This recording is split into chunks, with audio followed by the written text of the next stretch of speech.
আপনাদের সবাইকে স্বাগত জানাচ্ছি আওয়ার ডেমোক্রেসি অনুষ্ঠানে। আমি হাবিব রহমান আছি আপনাদের সাথে। অনুষ্ঠানটি সরাসরি সম্প্রচারিত হচ্ছে নিউ ইয়র্ক স্টুডিও থেকে। ইউএস প্রেসিডেন্ট ডোনাল্ড ট্রাম্প অ্যাগ্রেসিভভাবে তার ট্যারিফ স্ট্র্যাটেজি ধার্যই করে যাচ্ছেন, কোনো কিছুই মানছেন না। ফ্রেন্ডস আর ফো, বন্ধু শত্রু ডাজেন্ট রিয়েলি ম্যাটার। অনেকে আছেন বাঁকতে বাধ্য হয়েছেন অথবা আত্মসমর্পণ করতে বাধ্য হয়েছেন, সাচ এজ ইউ, খুব কুইকলি। তার কারণ তারা একটি লম্বা প্রলং ট্রেড ওয়ারে এঙ্গেজ হতে চাচ্ছিলেন না এবং চাননি। ট্রাম্প জাস্টিফাই করছেন তার এই যে barrage of duties of economic, অর্থনৈতিক গ্রাউন্ডে উনি বলছেন যে আমেরিকার সাথে বিশ্বের যে ট্রেড ইমব্যালেন্স আছে সেটির একটি ব্যালেন্স আসা উচিত।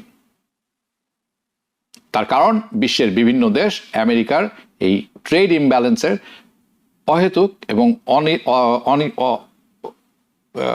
অহেতুক এবং সুবিধা নিচ্ছেন, যাতে ইউএস ইকোনমি বেশ বড় রকমের ক্ষতির মুখে পড়ছে।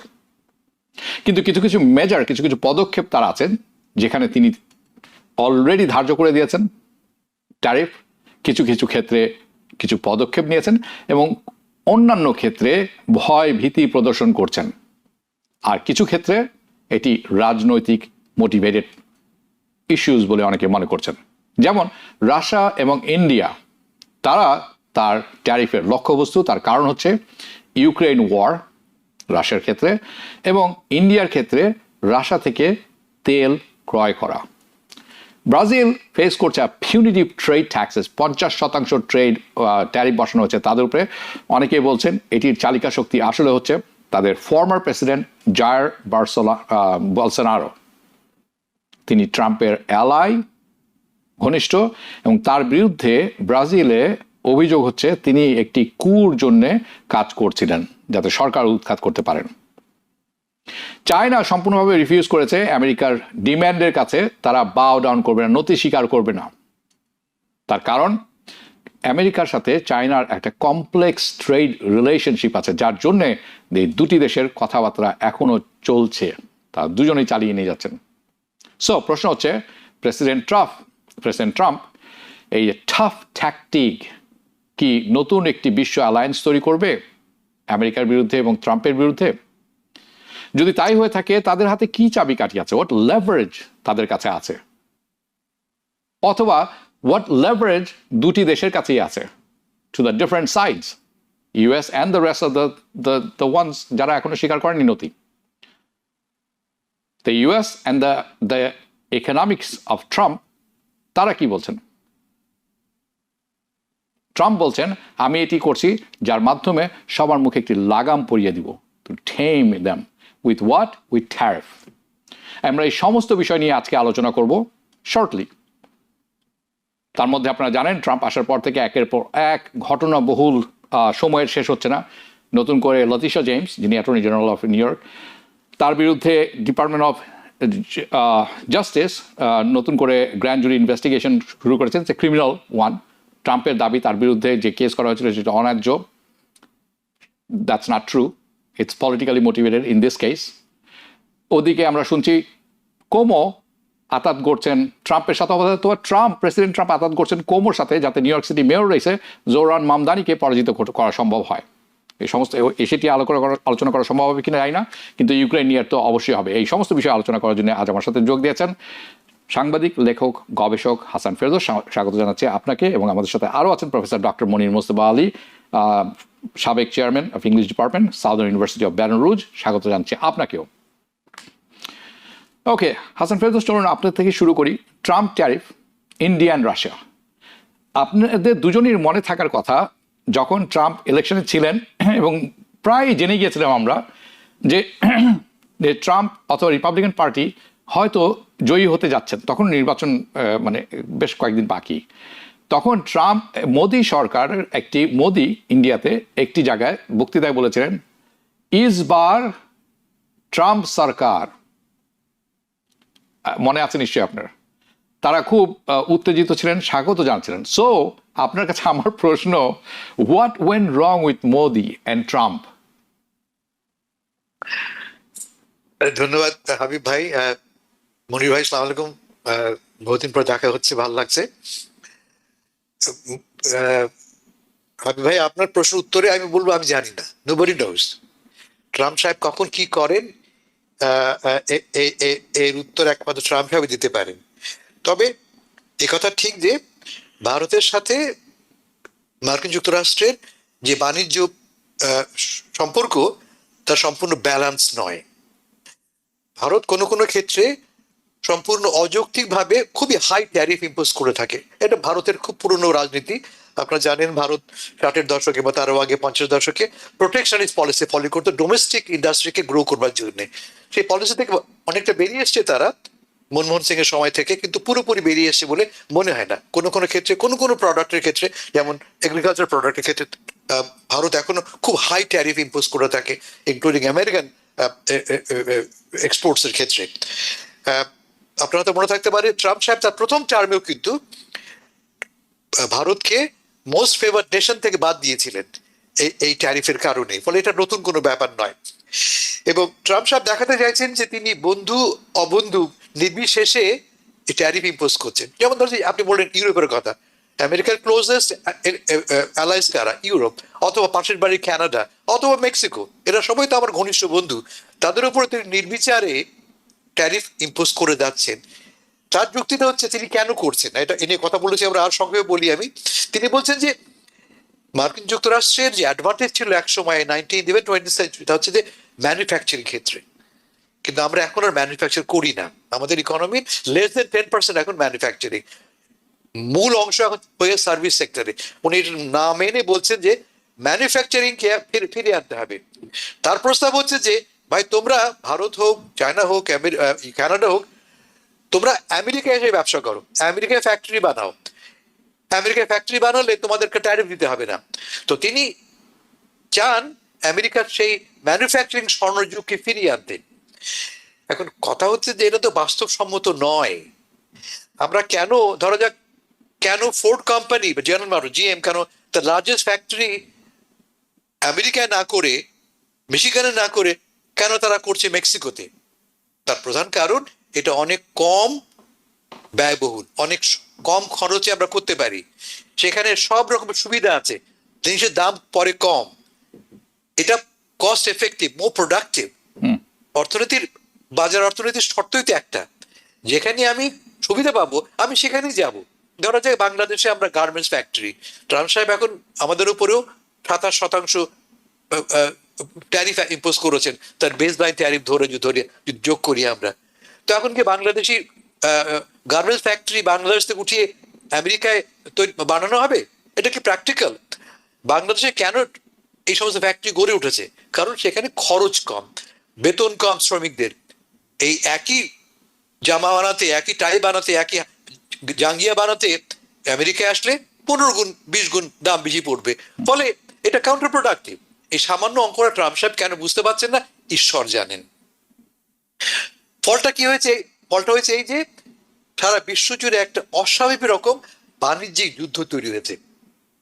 এবং আপনি ঠিকই বলেছেন, ইউরোপ এবং অনেক দেশ, বাংলাদেশ যেমন ধরা যাক, আমরা স্বীকার করে দিয়েছি আমাদের প্রয়োজন তোমার মার্কেট, ঠিক আছে, তোমার শর্ত মেনে নিচ্ছি, আমরা নেগোশিয়েট করে আমরা 25 থেকে 50 থেকে 25% কমিয়ে নিয়ে এসছি, আমরা 20% কমিয়ে নিয়ে এসছি আমরা।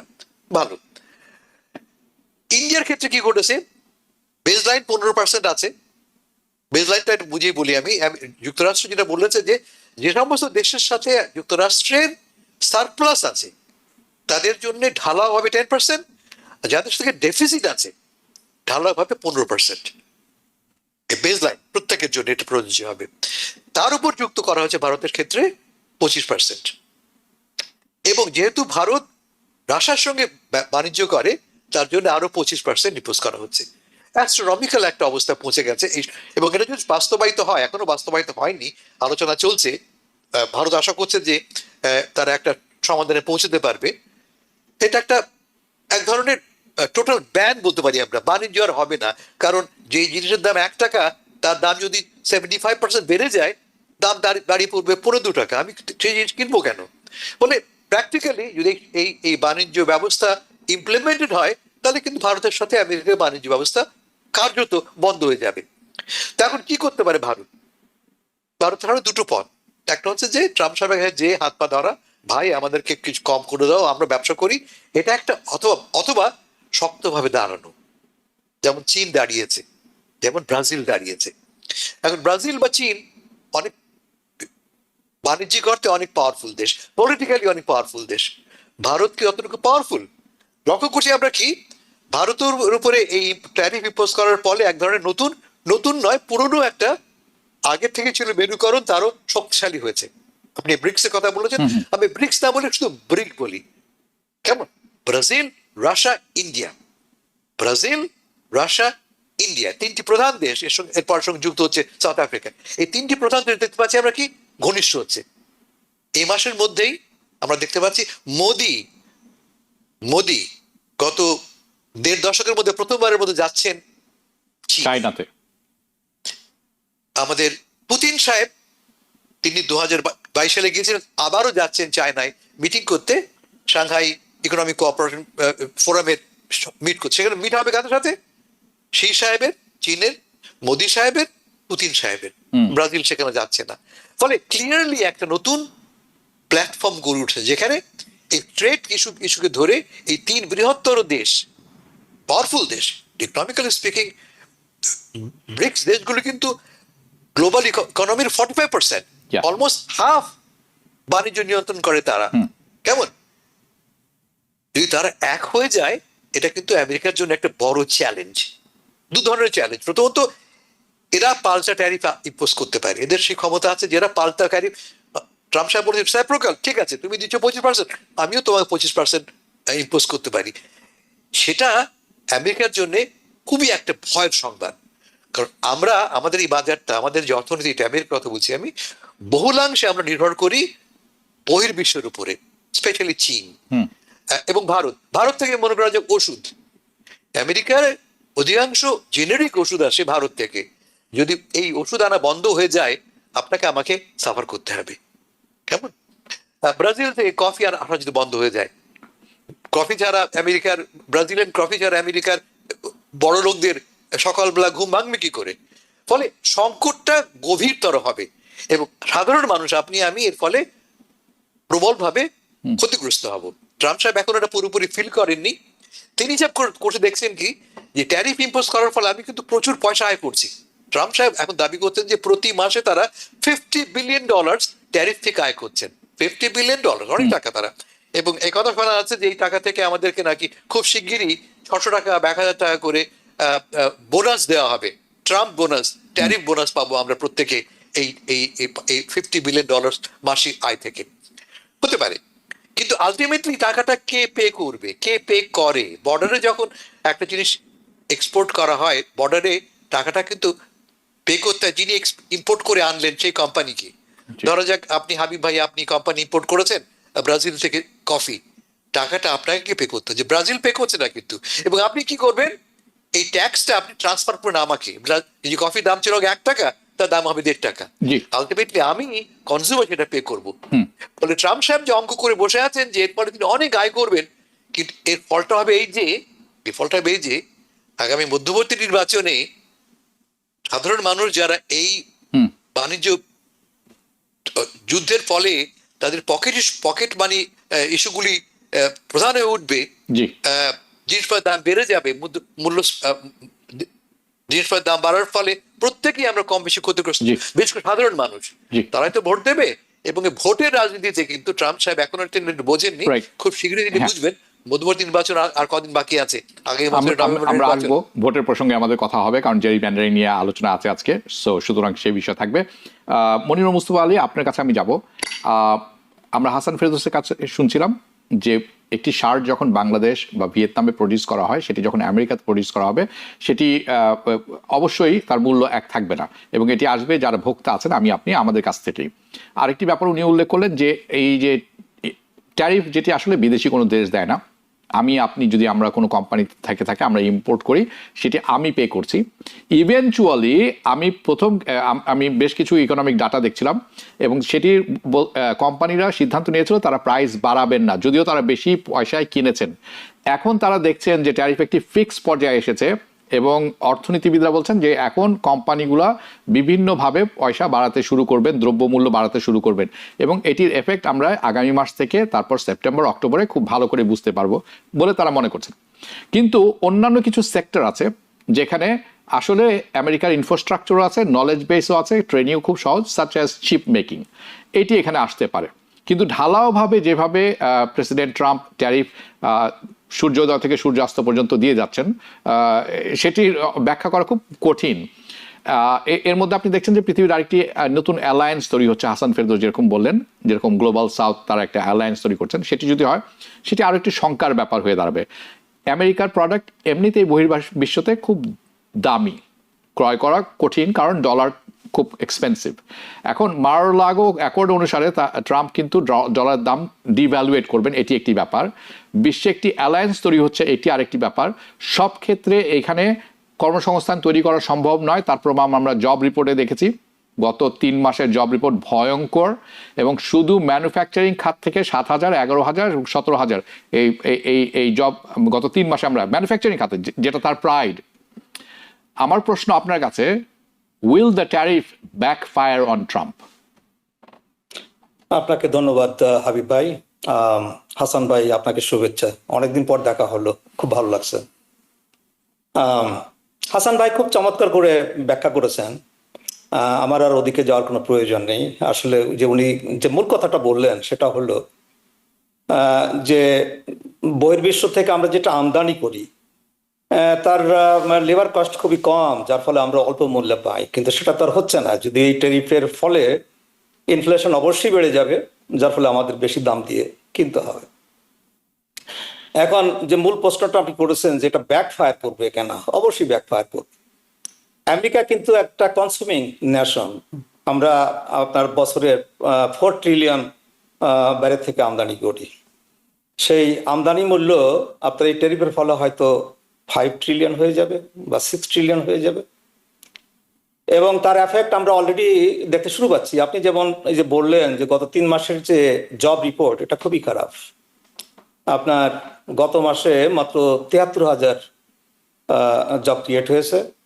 আগের 2 মাসে, মে মাসে এবং জুন মাসে, 2 মাস মিলিয়ে বোধহয় 258,000 মানে রিভাইজ ডাউনওয়ার্ড। হ্যাঁ, আপনার মে মাসে 125,000, জুন মাসে 133,000, ডাউনের দিকে গেছে। তো দেখুন, আপনার যে ট্যারিফের যে নেগেটিভ ইফেক্টটা হবে, এটা অনুমান করেই কিন্তু আপনার কোম্পানিগুলো অলরেডি হায়ার বন্ধ করে দিয়েছে, অথবা খুবই সাবধানে তারা হায়ার করছে। আপনি দেখবেন যে আগামী কয়েক মাসে আসলে তো ট্যারিফের যে ইফেক্টটা কিন্তু এখনো শুরু হয়নি। আপনি যেমন বললেন যে অক্টোবরের দিকে হয়তো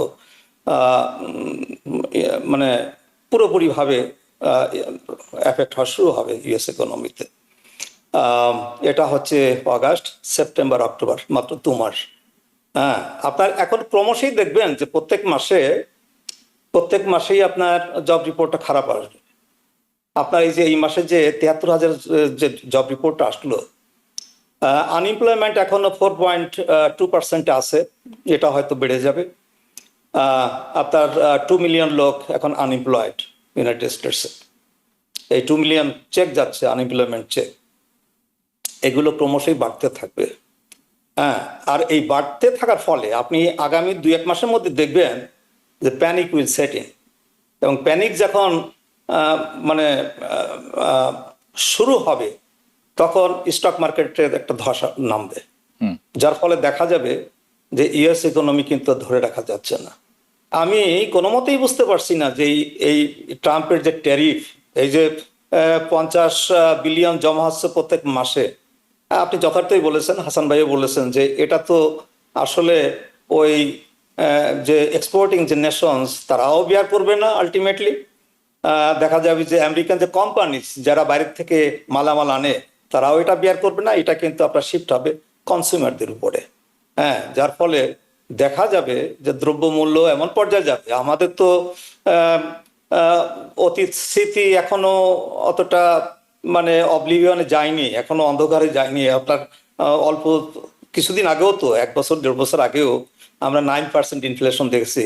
এবার হয়তো সেই 9%-এই আমাদের আবার ফিরে যেতে হবে, বা তার চাইতে হয়তো বেশি বেশি হতে পারে। কাজেই ট্রাম্পের এই যে ট্যারিফ, সে বন্ধু রাষ্ট্র হোক শত্রু রাষ্ট্র হোক, সে যেভাবে দিচ্ছে, হ্যাঁ, এটা আসলে কোনো মঙ্গল বয়ে আনবে না, আমাদের জন্য তো আনবেই না, আপনার বিশ্ব ইকোনমিতে। আমি কেবল বললাম যে আমরা ইউএস জব রিপোর্টের কথা বলছি, হ্যাঁ, কিন্তু আসলে ইফেক্টটা তো শুধু ইউনাইটেড স্টেটসে হবে না, বিভিন্ন জায়গায় হবে, কারণ এটা পাল্টাপাল্টি টেরিফ হচ্ছে, তাই না? যেমন চায়না, সে নেগোশিয়েট করবে না। ব্রাজিলের লুলা বলেছে সে ট্রাম্পকে কল করবে না, সে যে কল করে একটা নেগোশিয়েট করবে সেটা সে করবে না। ইন্ডিয়ার আরো 20 দিনের মতো সময় আছে, তারা এর মধ্যে কি করবে আমি ঠিক জানি না। তবে ইন্ডিয়ার উপর যেভাবে খেপেছে, আমার মনে হয় না যে এটা সুরাহা খুব তাড়াতাড়ি হবে। আর একটা ব্যাপার হলো, আমি একটা জিনিস যোগ করব, হাসান ভাই যেটা বলেছেন যে ইন্ডিয়ার উপরে কেন হঠাৎ করে মোদির উপরে রেগে গেলেন, এটা উনি জানেন না, আসলে আমরা কেউই জানি না। হ্যাঁ, এমন হতে পারে যে ট্রাম্প কিন্তু খুব একটা নলেজেবল না, ট্রাম্প হয়তো জানতোই না যে ইন্ডিয়া ব্রিক্সের মেম্বার, বা ইন্ডিয়া রাশিয়া থেকে অস্ত্র কেনে, বা রাশিয়ার তেল কিনছে, এইগুলো হয়তো তার অজ্ঞাতেই ছিল। হঠাৎ করে সে জানতে পেরেছে যে এগুলো হচ্ছে, যার ফলে সে হঠাৎ করে রেগে গেছে। অথচ দেখুন, ভারতের সাথে রাশিয়ার সম্পর্ক অতি পুরাতন, মানে আপনার সেই সোভিয়েত আমল থেকেই তো ইন্ডিয়াকে, যখন পাকিস্তানকে আমেরিকা অস্ত্র দিচ্ছে, তখন রাশিয়ার অস্ত্রই তো ইন্ডিয়ায় ব্যবহার হতো। হ্যাঁ, কাজেই এই সম্পর্কটা হঠাৎ করে ছেদ হবে।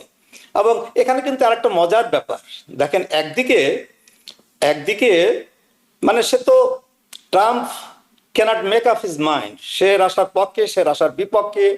সে ভেবেছিল যে এই পুটিনকে ইউজ করে সে একটা যুদ্ধবিরতি এনে সে হয়তো একটা নোবেল প্রাইজ পেয়ে যাবে। সেটা যখন হচ্ছে না, তখন তার উপর খেপে যাচ্ছে। আবার দেখা যাচ্ছে যে আমরা শুনতে পাচ্ছি যে একটা নেগোসিয়েটেড সেটেলমেন্ট যদিও হয় ইউক্রেন রাশিয়ার মধ্যে, সেখানে রাশিয়াই লাভবান হবে, কারণ সে যে জায়গাগুলো দখল করেছে সেগুলো তাকে হয়তো ট্রাম্প দিয়ে দেবে, এরকম একটা কথা শোনা যাচ্ছে। কাজেই তার এই যে মানে মনোভাব সারা বিশ্বের প্রতি, এর কোনো মানে আমরা কোনো নিয়ম কানুন দেখি না। এটা কোন দিকে, আজ কোন দিকে, কাল কোন দিকে যাবে, এটা আমরা বুঝতে পারি না। এই সমস্ত কারণে আমি যেটা আশঙ্কা করছি, সেটা হচ্ছে সারা বিশ্ব ইকোনমিতে, ইনক্লুডিং আওয়ার ওন ইকোনমি, একটা ধস নেমে আসবে। ওকে, আপনি যেটা বললেন, ফিউ লাইনস, আনএমপ্লয়মেন্ট বাড়বে যেটি আপনি বলছেন, ইনফ্লেশন বাড়বে, এবং আপনি যেটি বলছেন কর্মসংস্থান আরো কমে আসবে। এই তিনটি জিনিস আপনি উল্লেখ করেছেন। বিশ্ব অর্থনীতির উপর একটি প্রভাব পড়বে সেটি সত্য, কিন্তু একটি জিনিস মনে রাখবেন, আমেরিকা কিন্তু শুধু ট্যারিফ বসাচ্ছে, অন্যান্য দেশ কিন্তু চায়না বা অন্যান্য দেশের উপরে ট্যারিফ বসায়নি। সো ওই যে ব্যবসা বাণিজ্য আছে বিশ্বব্যাপী, সেটার প্রভাব ওই ইনফ্লেশনটা ওখানে দেখা দিবে না, কিন্তু আমেরিকাতে ইনফ্লেশন দেখা দিবে, এটি অবশ্যম্ভাবী আমি মনে করি। আপনি ইউক্রেনের ব্যাপারে কথা বলছিলেন, চলুন তাহলে একটু ইউক্রেনের ব্যাপারে আমরা যাই। হাসান ফেরদৌস, একটি সামিট হতে যাচ্ছে বিটুইন পুটিন অ্যান্ড ট্রাম্প, এবং এটি আলাস্কাতে হবে, এবং অবস্থার দৃষ্টিতে মনে হচ্ছে কথাবার্তা বহুদূর এগিয়েছে। আমরা কি ইউক্রেন যুদ্ধের শেষ দেখব বলে আপনি মনে করছেন? ট্রাম্প সাহেব জানিয়েছিলেন যে তিনি ক্ষমতা গ্রহণের 24 ঘন্টার মধ্যে তিনি ইউক্রেন যুদ্ধ শেষ করবেন, গাজা যুদ্ধ শেষ করবেন, বিশ্বে শান্তি নিয়ে আসবেন বলেছিলেন তো। গোল্ডেন আওয়ার আমাদের কাছে, স্বর্ণ যুগের শুরু হবে। তো সেই 6 মাস চলে গেছে, যুদ্ধ থামেনি। মানুষ গাজায় তো প্রতিদিনই গণহত্যা চলছে, জাতীয় হত্যা চলছে, জেনোসাইড চলছে, ইউক্রেন রাশিয়ার যুদ্ধ অব্যাহত। এখন একটা যে পর্যায়ে পৌঁছেছে, আমি অন্তপক্ষে ট্রাম্প সাহেবের ইচ্ছাটাকে দাম দিই। আমি প্রোগ্রাম আগে বলেছি, আবারও বলি যে ট্রাম্প সাহেব যেটা করেছেন তা হচ্ছে যে এই কনভারসেশনটা তিনি বদলে দিয়েছেন। ইউরোপ কি চাচ্ছিল? ইউরোপ চাচ্ছিল এবং এখনো চায় যুদ্ধ চলুক, এবং এই যুদ্ধে রাশিয়া পরাস্ত হোক, যুদ্ধটা ফোকাস তাদের। ট্রাম্প সাহেব এসে আসার পর থেকে আমরা যুদ্ধের বদলে শান্তি নিয়ে কথা বলছি, কিভাবে শান্তি আসতে পারে তার টার্মস অ্যান্ড কন্ডিশন নিয়ে কথা বলছি। ফলে কনভারসেশনটা বদলে দিয়েছেন ডোনাল্ড ট্রাম্প সাহেব, এটুকু আমি তাকে গ্র্যান্ড করতে রাজি আছি কমপ্লিটলি। কিন্তু মজা হচ্ছে যে এই সবই তিনি করছেন পুতিনের শর্তে। পুতিনকে খুশি করা যায় কিভাবে, সেটাই তার মূল লক্ষ্য। এখন যে পর্যায়ে আমরা এখন কি জানলাম যে আগামী 15 তারিখে, অগস্টের 15 তারিখে আলাস্কাতে পুতিন এবং ট্রাম্প সাহেব ফেস টু ফেস মিটিং করবেন, যুদ্ধ কি করে বন্ধ করা যায় সেটা প্রশ্নে আলোচনা করবার জন্য। রাশিয়া অলরেডি পুতিন ট্রাম্প সাহেবকে তার তালিকা দিয়ে লিস্ট দিয়েছেন, তারা কি চান তার উইশ লিস্ট দিয়েছেন। উইটকাপ সাহেব মস্কো থেকে ফিরে এসে প্রেজেন্ট করবেন ডোনাল্ড ট্রাম্প সাহেবকে। কিন্তু আমরা একটা জিনিস জানি যে এই যে মিটিং হতে যাচ্ছে, সেই মিটিংয়ে কিন্তু ইউক্রেন আসছে না, জেলেনস্কি সাহেব আসছে না। সত্যি যদি মিটিংটা হয়, এটা কেমন মিটিং হবে যে মিটিং এ আপনি আমার সাথে কথা বলবেন, আমার বিষয়ে কথা বলবেন, অথচ আমি নাই। এর তুলনা একটা আছে ইতিহাসে, 1938 মিউনিক এগ্রিমেন্ট। ইয়া, যারা ইতিহাস পড়েছেন তারা জানেন যে 1938 সালে হিটলারের দাবি অনুসারে চেকোস্লোভাকিয়ার একটি অংশ উনি দাবি করলেন যেখানে আমার মানুষ আছে, আমাকে দিতে হবে। ব্রিটেন, ফ্রান্স চুক্তি করল হিটলারের সাথে। কি চুক্তি? নিয়ে নাও বাবা তুমি সুডেটেন ল্যান্ড, তুমি নিয়ে নাও চেকোস্লোভাকিয়ার। And that was the beginning of the Second World War. এই যে আমরা আত্মসমর্পণ করলাম হিটলারের দাবির কাছে, এমন না যদি সেখানে সে থেমে থাকলেন, শুরু হলো কিন্তু একের পর এক ইউরোপিয়ান দেশগুলো দখল করা। ট্রাম্প সাহেব যে আশা করছেন পুতিন সাহেবকে তিনি খুশি করবেন, পুতিন সাহেব কি চাচ্ছেন আমরা এখন যা জেনেছি। এক নম্বর শর্ত ল্যান্ড সোয়াপ, এটা ট্রাম্প সাহেব নিজেই বলেছেন। ল্যান্ড সোয়াপ মানেটা কি? জায়গা বদলা বদলি। যে জায়গা দখল করেছে, রাশিয়া, সে জায়গা দখল করে থাকবে রাশিয়া, আর যে সামান্য জায়গা দখল করেছে ইউক্রেন, দখল করে থাকবে সে। কতটুকু আমরা কি জানি? রাশিয়া ইতিমধ্যে অলমোস্ট 20% ইউক্রেনের জায়গা দখল করেছে, আর সেখানে ইউক্রেন রাফলি 4 to 5% কুর্স্ককে দখল করেছে। কোনো কম্প্যারিজন না। এক। দু নম্বর তিনি বলছেন যে ইউক্রেনকে নিরস্ত্রকরণ করতে হবে, ডিজার্ভ করতে হবে। ইউক্রেনকে এই এখন যে স্ট্যান্ডিং আর্মি আছে এর পরিমাণ কমিয়ে আনতে হবে। দুই। তিন, তিনি কি বলছেন? ইউক্রেনকে কোনোভাবেই নেটোর মেম্বারশিপ করা যাবে না। কেমন? আর চার, সবচেয়ে ভয়াবহ, তিনি বলছেন যে তিনি চান ইউক্রেনে একটি রাশিয়াপন্থী সরকার গঠিত হোক। তার মানে তিনি চান ইউক্রেন তার ল্যাপডগে পরিণত হোক, puppet government, puppet country, puppet পরিণত হোক। এবং ট্রাম্প সাহেব দেখে মনে হচ্ছে যে সেই 38 সালের ফ্রান্স এবং ব্রিটেনের মতোই হিটলারকে খুশি করার চেষ্টা যেমন চলছিল, একই চেষ্টা হতে যাচ্ছে এবারে পুতিন সাহেবকে নিয়ে। পুতিন খুশি হবেন? আমার তো মনে হয় না। পুতিন সাহেবের ক্ষুধা এত বেশি, তিনি আজকে থেকে নয়, 14 সালে শুরু করেছেন। 14 সালে তিনি দখল করেছেন ক্রিমিয়া, আর আজকে এসে দখল করেছেন তিনি Zaporizhzhia, Donbas, Donetsk. Almost 20%। Donbas is a big area. So আমি হাসান ফেরদৌস আপনার সাথে একমত। আপনি সেকেন্ড ওয়ার্ল্ড ওয়ার যুদ্ধের শুরুর কথা বলছিলেন যে আপনি যদি ডিম্যান্ড অনৈতিক অযৌক্তিক দাবির কাছে মাথা নত করতে থাকেন এবং মনে করেন আপনি যুদ্ধ এড়াতে পারবেন অথবা আপনি শান্তি আনতে পারবেন, আপনার মতো বোকার স্বর্গে বাস করা লোকের অভাব থাকবে না। তার কারণ আপনি জানেন চার্চিল আগে ছিলেন চেম্বারলিন অনেক চেষ্টা করেছিলেন হিটলারের সাথে যৌক্তিকভাবে কিছু ট্রিটি সাইন করতে, যাতে করে দ্বিতীয় বিশ্বযুদ্ধ শুরু না হয়। ফ্রান্স অনেক বড় বড় কথা বলেছিল, কিন্তু চুপসে পড়া ফেটে যাওয়া বেলুনের মতো একেবারে সারেন্ডার। পোল্যান্ড তো তাও যুদ্ধ করেছে মানে নিজস্ব রক্ষার্থে। France had nothing. ইটালির একটা মরান ছিল, the moron Mussolini, he's an idiot. But main question is this: জার্মানের হিটলার, তিনিও কিন্তু মিউনিক এগ্রিমেন্টের তিনিও one of the signatories. Yes, এই তিন দেশ, ইতালি, ফ্রান্স এবং Britain. Correct, and that's why I mentioned it. এবং জার্মান কিন্তু কারো কোনো কথা শুনেনি, কারণ তাদের অভিপ্রায় ছিল ডিফারেন্ট। তারা লঞ্চ করে দিল কি অপারেশন বারবারোসা, রাশিয়ার দিকে ধাবিত হওয়া। Biggest mistake, they lost it. তো Putin is part of Russia. He is the Russian president. তাকে আপনি খুব সহজেই ঠান্ডা করে দিবেন, তার দাবি মেটালে তার খিদা মিটে যাবে, আমি আপনার মতো একমত পোষণ করি না। আমিও মনে করি যে এটি ভ্রান্ত ধারণা। আমার মনে হয় না Trump understands Putin at all, একেবারেই না। মনির মুস্তফা আলী, আপনি কিছু যোগ করতে পারেন এখানে, কিন্তু আপনার কাছে আরেকটি প্রশ্ন দিয়ে রাখছি আমি। ইসরায়েলি ক্যাবিনেট সম্প্রতি আজ সকাল হবে অথবা গতকালকে রাতে হয়তো তারা বলেছেন, তারা অ্যাপ্রুভ করেছেন তাদের কেনেসেটে মিটিংয়ে, যে তারা এখন গাজা নিয়ে নেবেন। তারা একটি টেকনিক্যাল শব্দ ব্যবহার করছেন যে মিলিটারিলি। আসলে এই অর্থটা কি? Gaza is finished and militarily, politically, what happens now? পুতিনের ব্যাপারটা একটু আসি। দেখেন, পুতিনের যে ব্যাপারটা, এটা আমার কাছে খুব সহজ হিসাব। সেটা হচ্ছে গর্বাচার যে ভুল করেছে সেটা সংশোধন করতে তিনি কিন্তু রাশিয়ার লিডার হয়েছেন।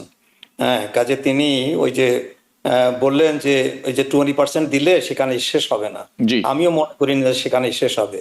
তিনি তো অলরেডি জর্জার 20% দখল করে আছেন। ইউক্রেনের 20% হলে এগুলো আস্তে আস্তে ওই পুরো ইউক্রেনটা বা পুরো জর্জাটা সে নেওয়ার চেষ্টা করবে, এবং আরো তার পাশের যে ছোট ছোট ইয়েগুলো আছে, স্টেটগুলো আছে, সেগুলো সে নিয়ে নেবে। এখন গাজার প্রশ্নে আসি। গাজায় আমি বেশ কিছুদিন ধরে বলে আসছি যে গাজানদের কাছে ফেরত যাচ্ছে না। গাজা তো গাজানদের কাছে ফেরত যাচ্ছেই না, বরং এরপরে ওয়েস্ট ব্যাংকে হয়তো ধরা হবে। দেখেন, নেতানিয়াহুর যে প্রস্তাবটা, সে প্রস্তাবটা হলো যে সে গাজাটা দখল করবে মিলিটারিলি, ওটাকে শাসন করার জন্য নয়, হ্যাঁ, তার সেই সিকিউরিটি ইনশিওর করার জন্য সে গাজাকে সেম দখল ননসেন্স। করবে। এবং সেখানে হামাস তো দূরের কথা, হামাস তো আর কখনো গভর্নমেন্ট ফর্ম করতে পারবে না। সেখানে প্যালেস্টিনিয়ান অথরিটিও গভর্নমেন্ট ফর্ম করতে পারবে না। সেখানে কারা পড়বে? আরব নেশনস গুলো। হ্যাঁ, কাজেই আমার ধারণা যে নেতানিয়াহু যদি ইসরায়েলের লিডার থাকে, বা তার যে এক্সট্রিম রাইট উইং গভর্নমেন্ট, এই গভর্নমেন্ট আর যদি কয়েক বছর সার্ভাইভ করে, তাহলে তারা গাজা, আমি বলি যে গাজা অলরেডি চলে গেছে ইসরায়েলের পকেটে, গাজার আর কিছু নেই। দেখুন, আমরা একটা জিনিস খুব একটা আলোচনা করি না, সেটা হলো ওয়েস্ট ব্যাংকের অবস্থা এখন কেমন। খুব খারাপ। ওয়েস্ট ব্যাংকের অবস্থা কিন্তু খুবই খারাপ। ওয়েস্ট ব্যাংকের মানে অনেক জায়গা, প্রতিদিন হত্যা হচ্ছে, জায়গার পরিমাণটা উল্লেখ করতে পারবো না, তবে অনেক জায়গায় কিন্তু ইতিমধ্যেই কিন্তু দখল হয়ে গেছে।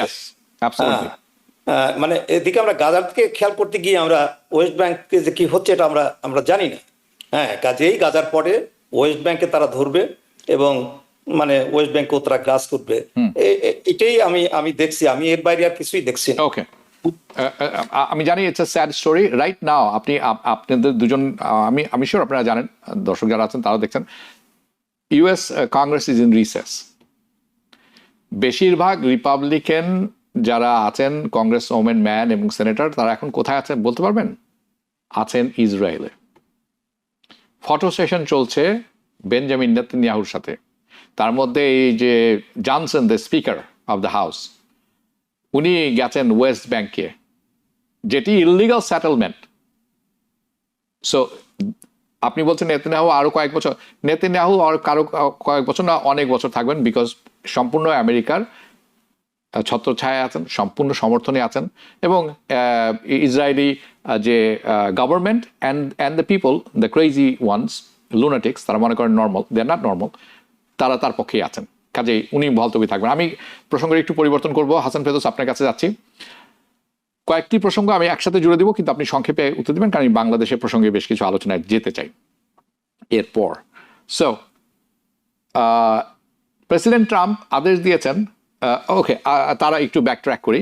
প্রথম কথা হচ্ছে, উনি লেবার স্ট্যাটিস্টিক্স, যিনি পরিসংখ্যান তৈরি করেন, তাকে ফায়ার করে দিয়েছেন, বিকজ ক্রমাগতভাবে গত 3 মাসে খুব কম সংখ্যক কর্মসংস্থান তৈরি হয়েছে, এটা তার পছন্দ হয়নি। এখন একই সাথে উনি সেন্সাস ব্যুরোকে বলেছেন পুনরায় গণনা করতে আমেরিকার জনগণ, এবং সেখানে যাতে কোনো মতেই নাগরিক ছাড়া এবং পার্মানেন্ট যারা রেসিডেন্ট আছেন, পিআর ছাড়া, আর কাউকে গণনা করা না হয়।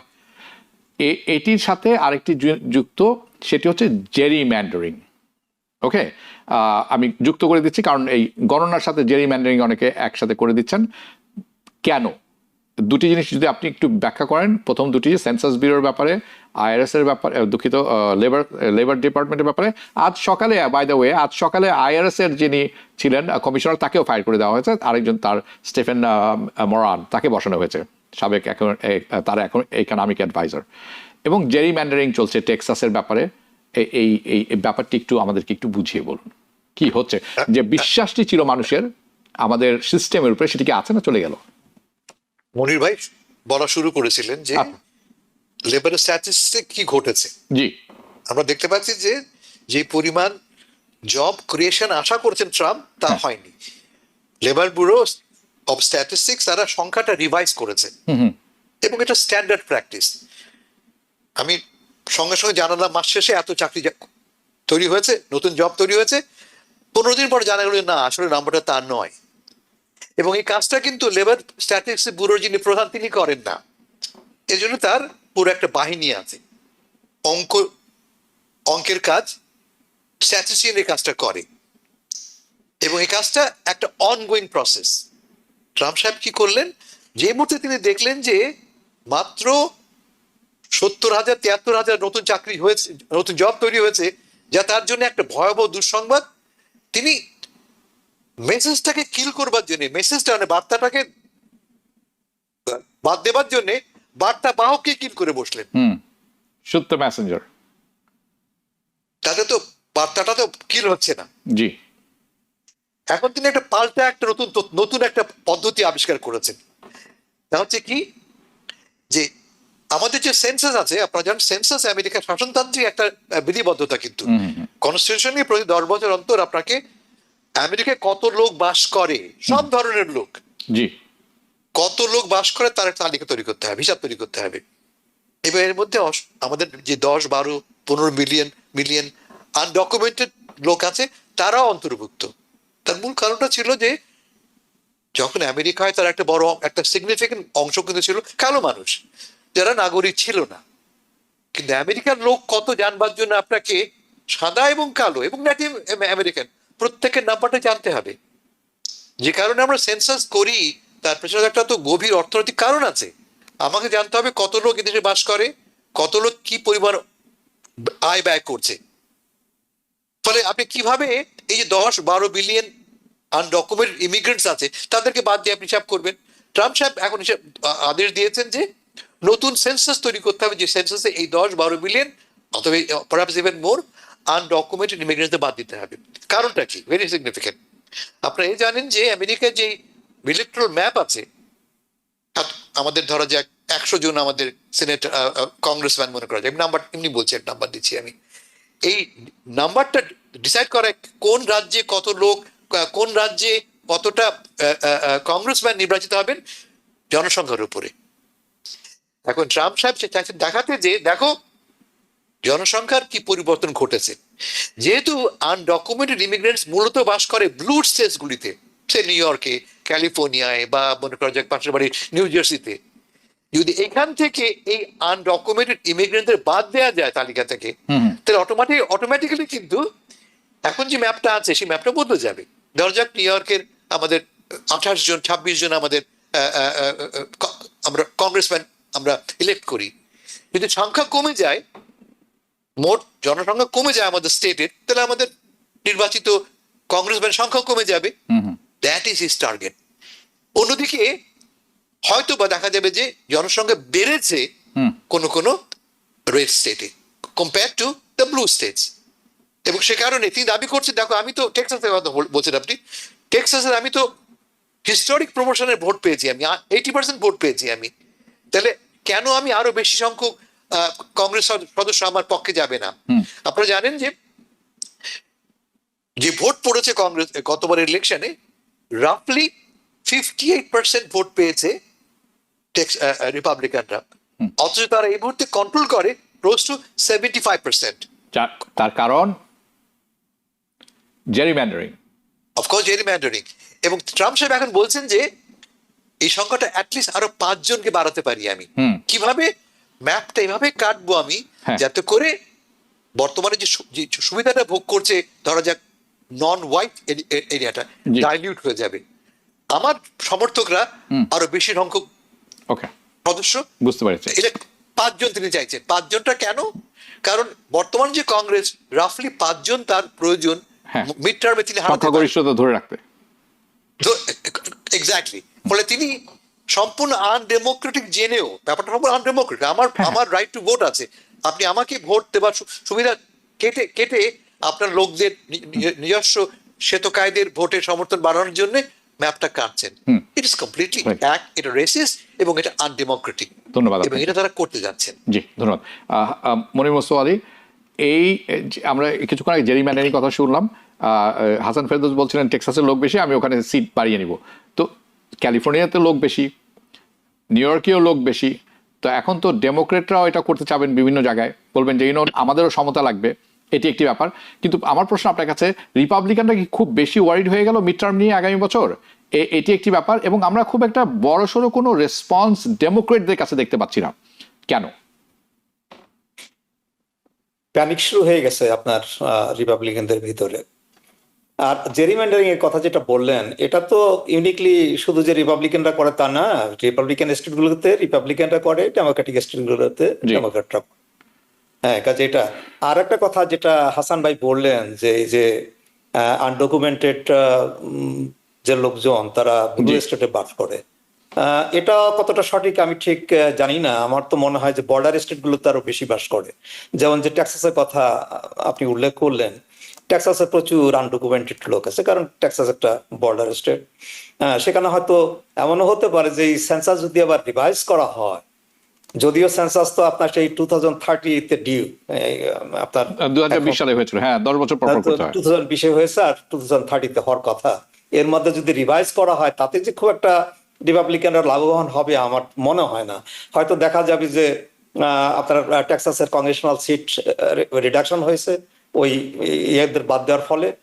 ক্যালিফোর্নিয়া হয়তো সেটা হতে পারে, ক্যালিফোর্নিয়াও তো একটা বর্ডার স্টেট। হ্যাঁ, কাজে তাতে কেউ যে লাভবান হবে আমার সেটা মনে হয় না।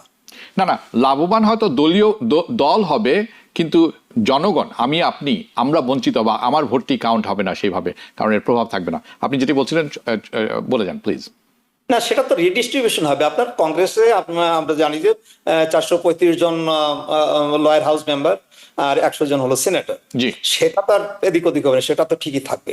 যেমন ধরেন রিসেন্ট পাস্টে আমরা দেখেছি সেটা যে ঠিক থাকলেও আপনি যদি অন্য কোথাও হারেন, আপনার সিটে হারান, সেইটি এখান থেকে পূরণ করে নেবেন আপনি, কারণ আপনার আশঙ্কা হচ্ছে আপনি 5টি সিট হারাতে পারেন। সেটি একটি না না, সেটা যদি আপনার ব্লু স্টেটে কমে, যেমন ধরেন নিউ ইয়র্কে তো আপনার দেখেন 10, 12, 15 বছর আগে আপনার 32টা 33টা কংগ্রেসনাল সিট ছিল, সেখানে চলে গেছে, এখন নেই, এখন আর নেই। কাজে সেগুলো তো থাকলে হয়তো ডেমোক্রেটরা লাভবান হতো। ওদিকে আপনার টেক্সাসে কিন্তু অনেক, টেক্সাস এবং ফ্লোরিডায় তো অনেকগুলো বেড়ে গেছে, তাই না? ফ্লোরিডায় তো ওই সময় যখন আপনার সে নিউ ইয়র্কে যখন 33টা সিট ছিল, আপনার ফ্লোরিডায় ছিল 25টা।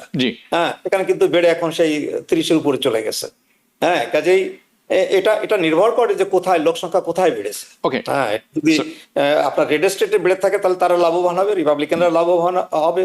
ব্লু স্টেটে বেড়ে থাকলে ডেমোক্রেটরা লাভবান হবে। এক্ষেত্রে আমি বলবো যে ট্রেন্ডটা কিন্তু রিপাবলিকানদের পক্ষে। আমি যেমন বললাম যে দেখেন টেক্সাস, ফ্লোরিডা, এই দুটো স্টেটে আপনি দেখেন অনেকগুলো কংগ্রেসনাল সিট কিন্তু এই দুটো স্টেটে বেড়ে গেছে।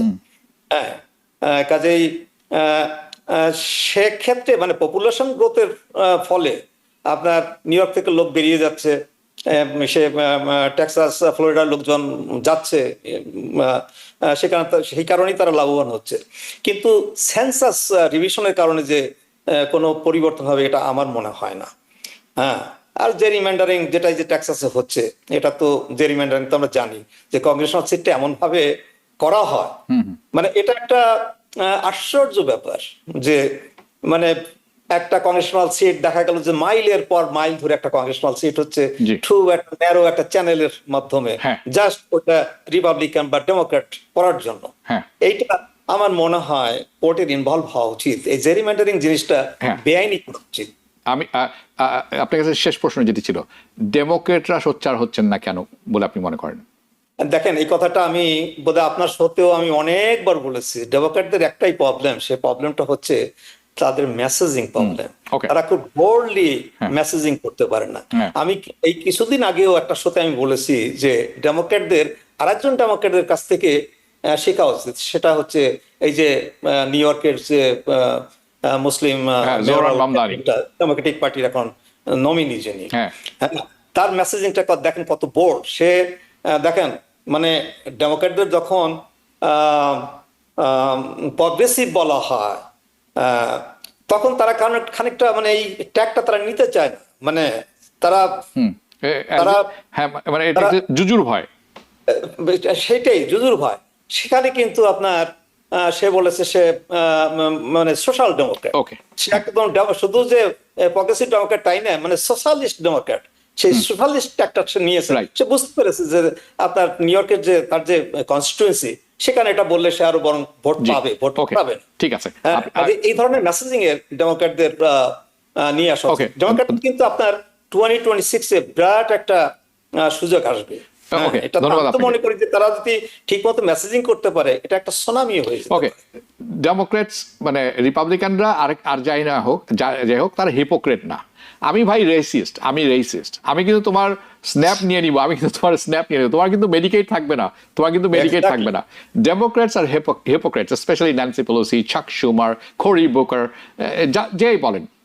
আর যারা সত্য কথা বলছে, যাদেরকে জনগণ পছন্দ করে, তাদেরকে সোশ্যালিস্ট তকমা লাগিয়ে দিয়েছেন। হাসান ফেরদৌস খুব দ্রুত কি জানি বলতে চাচ্ছিলেন আপনি? হ্যাঁ, but তথ্য হিসেবে জি। কেন ডেমোক্রেটরা টেক্সাসের মতো এই কাজটা করছে না, তার কারণ অধিকাংশ ডেমোক্রেট যেমন নিউ ইয়র্কে অথবা ক্যালিফোর্নিয়াতে অলরেডি ম্যান্ডেটটা হচ্ছে যে এই কাজটা করা হবে একটা ইন্ডিপেন্ডেন্ট কমিশনের মাধ্যমে। জি, জি। যেমন ফলে টেক্সাসে যেমন পার্লামেন্ট করতে পারছে, হাউস করতে পারছে, ক্যালিফোর্নিয়াতে পারবে না। কিন্তু আপনাকে যেন যেতে হবে সেই রিডিস্ট্রিক্টিং কমিশনের কাছে, জি। যেটা আপনি বদলাতে পারেন নতুন আইন করে। জি। ব্যাপারটা তো সহজ নয়। হ্যাঁ, নিউ ইয়র্কে হ্যাঁ। একই অবস্থা। Right. আপনি চাইলেই পারবেন না, কালকে চাইলেই পারবেন না। এবং হ্যাঁ। পারবেন হ্যাঁ, না। ফলে গতবার- there are barriers. গতবারও নিউ ইয়র্ক সিটিতে একটি সিট হারিয়েছেন কিন্তু ম্যানহাটনের। হ্যাঁ, তো সেই রুলিং এর কারণে। কিন্তু দর্শক, আপনারা জেনে রাখবেন, রিপাবলিকানস তারা well known for redistricting and gerrymandering. একটি রিপোর্ট আছে, ডেমোক্রেটরাও কিন্তু আমি আসছি এবং একটি রিপোর্ট আছে, the road map, the red map, আপনারা একটু সার্চ করে পেয়ে যাবেন গুগলে। আর ডেমোক্রেটরাও কোনো দুধে ধোয়া তুলসী পাতা না, তারাও এটি করেছেন। কিন্তু Republicans far more than Democrats in this case. Hasan Ferdous, আপনার কাছে যাচ্ছি, আমাদের সময় স্বল্প, তারপর আপনার কাছে কিছু সময় থাকবে। জুলাই ইশতেহার প্রকাশ হয়েছে, উল্লেখযোগ্য কিছু আমাদেরকে যদি শোনাতে চান এখান থেকে, হোয়াট ইজ ইন ইট, আমাদের জন্য, জনগণের জন্য করা তো না, জনগণের রক্তে জুলাই পাওয়া, এটি একটি ব্যাপার। জামাত দেখে শুনে মনে হচ্ছে তারা খুব একটা খুশি নন এই ইশতেহারের ব্যাপারে। এনসিপি যে ছাত্রদের দল আছেন, ন্যাশনাল সিটিজেন পার্টি, তারাও হ্যাপি না। বিএনপি এটিকে স্বাগত জানিয়েছেন, এটি একটি ব্যাপার। এবং এনসিপির ভবিষ্যৎ খুব একটা ভালো বলে মনে হচ্ছে না। শুনবো আপনার কাছে। যেই ইশতেহারটি প্রকাশিত হয়েছে, জি। সকল দলের সঙ্গে আলাপ আলোচনার ভিত্তিতেই কেমন একটা অ্যাডভান্স কপিও শেয়ার করা হয়েছিল মূল দলগুলির সাথে। ফলে মধ্যে একটা এগ্রিমেন্ট কিন্তু তৈরি হয়েছিল, তার ভিত্তিতেই এই টেক্সটটা ডিস্ট্রিবিউট করা হয়েছে। এখন প্রকাশ করার পরে দেখতে পাচ্ছি আমরা যে যেই ন্যারেটিভটা তৈরি করা হয়েছে, ন্যারেটিভটা সবার কাছে একরকম ওয়েলকাম নাই। যেমন ধরো যাক, এই ইশতেহারে বঙ্গবন্ধুর নাম কোনো জায়গায় নেই, জিয়ার নামও নেই, বঙ্গবন্ধুর নাম কোথাও নেই। অথবা মনে করা যাক এই ইতিহাসে ভাষা আন্দোলনের কোনো উল্লেখ নেই। অন্য কথা, ন্যারেটিভটা এমন একটা হয়েছে যে ন্যারেটিভটা খুব পছন্দ হয়েছে অল্প কিছু লোকের। আজকে ডেইলি স্টার একটা সম্পাদক, লম্বা সম্পাদক লিখেছে, এবং তার জবাবে দেখতে পাচ্ছি আমরা আমাদের নাহিদ ইসলাম একটা লম্বা ফেসবুক স্টেটমেন্ট দিয়েছে। ডেইলি স্টারের বক্তব্য হচ্ছে যে এই ইশতেহারে মুক্তিযুদ্ধকে উপেক্ষা করা হয়েছে। জামাত বলছে যে জামাতের দাবি ছিল, জামাত আক্রান্ত, জামাত নিপীড়িত, জামাত গত 15 বছরে আওয়ামী লীগ দ্বারা তার কোনো রিফ্লেকশন নেই। যেমন শাপলা চত্বরে হাজার হাজার লোক নাকি মারা গেছে, তার কোনো উল্লেখ নেই। গত আন্দোলনে জামাতের সাধারণ সদস্যরা নিহত হয়েছে, তার কোনো স্বীকৃতি নেই, ইত্যাদি ইত্যাদি। ফলে আনহ্যাপিনেস আছে। আমি যে কথা বলছিলাম যে ডেইলি স্টার বলছে 71-এর স্বীকৃতি নেই। নাহিদ ইসলাম আজকে বলছেন কি, যে পুরনো বাইনারি 71 বনাম এনটি 71, এই যে পুরনো বক্তব্য, এটা আর আজকের নতুন বাংলাদেশে চলবে না। এই এই এই এই ন্যারেটিভ দিয়ে আমাদের তুমি কনভিন্স করতে পারবে না, বিভক্ত করতে পারবে না। ফলে এখন যে বাংলাদেশ, নতুন যে বাংলাদেশ কথা বলছি আমরা, যে বাংলাদেশে একটা বড় রকমের আমরা একটা মনোজাগতিক কনফ্লিক্ট দেখতে পাচ্ছি আমরা। নতুন যে জেনারেশন এবং আপনি আমি যে জেনারেশনের, আমাদের কাছে যে মূল্য বহন করে 71, সে একই রকম মূল্য বোধ করি বহন করে না এদের কাছে। এটা একটা ব্যাপার। 2 নম্বর, আমি একটু আগে বললাম মনোজাগতি, আমি এটা বলি মনোজাগতি না বলে মনোসাংস্কৃতিক বলি, সাইকো কালচারাল পরিবর্তন ঘটেছে বাংলাদেশে। এনসিপি কি বলছে? এনসিপি বলছে তারা একটা মধ্যপন্থী সরকার গঠন করতে চায়। তাদের পলিসি হোয়াট ইজ মধ্যপন্থী, বোঝা যাচ্ছে তারা একথা বলার চেষ্টা করছে যে তাদের বক্তব্য যে এতদিন পর্যন্ত যে বাংলাদেশ ছিল, যে ন্যারেটিভটা আওয়ামী লীগ আমাদের দিয়েছে, সে আওয়ামী লীগে ধর্মপন্থীদের, ইসলামপন্থীদের কোনো ভূমিকা ছিল না। তারা চায় ইসলামপন্থীদের ভূমিকাটা স্বীকৃত হোক। এটা তারা মুখে বলেনি, কিন্তু এটা আন্ডারলাইন মেসেজ হচ্ছে যে তাদেরকেও স্বীকৃতি দিতে হবে। কারণটা কি? কারণ গত আন্দোলনে মাদ্রাসা ছাত্রদের একটা বড় ভূমিকা ছিল, they played a major role, এবং এরা প্রায় সবাই, এই নাইদরা প্রায় সবাই মাদ্রাসা থেকে উঠে আসে মানুষ। ফলে তারা চায় যে এই ইসলামপন্থীদের, ইসলামের নয়, ধর্মের নয়, ইসলাম, এই মধ্যপন্থী শক্তিগুলির তারা স্বীকৃতি চায়, যে স্বীকৃতিটা কিন্তু এই ডিক্লারেশনে নেই। তার ফলে এক ধরনের কনফ্লিক্ট তৈরি হয়েছে। কিন্তু আমি এতে কোনো বড় সমস্যা দেখি না। আমি এই জন্য সমস্যা দেখি না আমি যে এটা একটা ডিক্লারেশন অফ ইন্টেন্ট মাত্র। কেমন এটা একটা এই একটা একটা কি বলবো আমি, ন্যারেটিভ তৈরি করলাম আমরা ইতিহাসের মতো। নাও না নাও তোমাদের ব্যাপার। সামনে যেটা আসছে তা হচ্ছে যে সকল দলের সম্মতির ভিত্তিতে একটা এজেন্ডা তৈরি করা হবে, এটাকে ম্যান্ডেট বলা হচ্ছে। দ্যাটস গুরুত্বপূর্ণ, কারণ সেই ডকুমেন্টে একটা রোড ম্যাপ থাকবে কি কি ক্ষেত্রে আমরা সংস্কার করব। যেমন পার্লামেন্টে মনে করা যাক প্রেসিডেন্টের ক্ষমতা বনাম প্রাইম মিনিস্টারের ক্ষমতা ইত্যাদি, বিভিন্ন ক্ষেত্রে বাই ক্যামেরাল, দ্বিকক্ষ বিশিষ্ট পার্লামেন্ট হবে।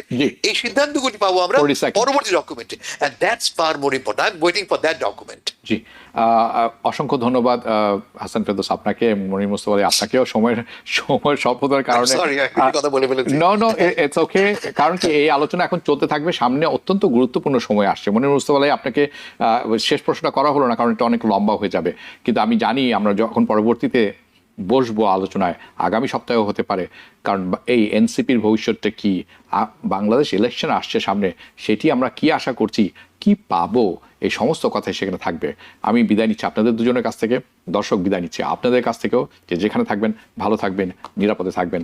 দেখা হবে পরবর্তী অনুষ্ঠানে। শুভরাত্রি। TBN 24 টেলিভিশন দেখতে আজই কল করুন 7187776556। লগ ইন করুন www.totalcablebd.com। নিউ ইয়র্ক থেকে সম্প্রচারিত TBN 24 টেলিভিশন বিশ্বজুড়ে বাঙালির কণ্ঠস্বর।